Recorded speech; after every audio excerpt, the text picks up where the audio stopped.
J'ai des étudiants, des amis musulmans qui étudient dans des universités musulmanes, ils vont chez leur professeur, ils disent: «Écoutez, monsieur Aldeb soulève des fautes du Coran».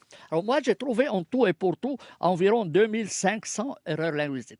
Eux nient, on bloque toutes ces erreurs. Mais ils ne sont quand même pas des idiots, les musulmans. Ils savent très bien qu'il y a des erreurs, mais ils n'osent pas les avouer. Alors une de mes amies va chez le professeur et dit: «Monsieur Aldeb prétend qu'il y a des erreurs dans le Coran». Il lui dit: «Ma chère, laisse ça discret. N'en parlez pas. Moi, j'ai quand même une famille à nourrir». Et réellement, il dit ça à l'université. Parce que si un professeur avoue qu'il y a une seule erreur dans le Coran, c'est tout l'islam qui s'écroule. Imaginez une religion entière de 1,5 milliard et de 14 siècles. Si vous prouvez l'existence ou si vous dites qu'il y a une seule erreur, ça veut dire que ce Coran ne provient pas de Dieu. Donc c'est de la foutaise.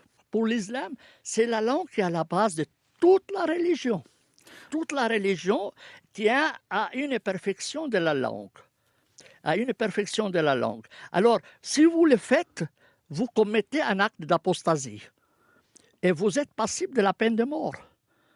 Rien que pour ça, si vous soulevez une seule fois, il n'y a aucun professeur universitaire dans le monde arabo-musulman qui ose écrire un article en disant que là, il y a une faute.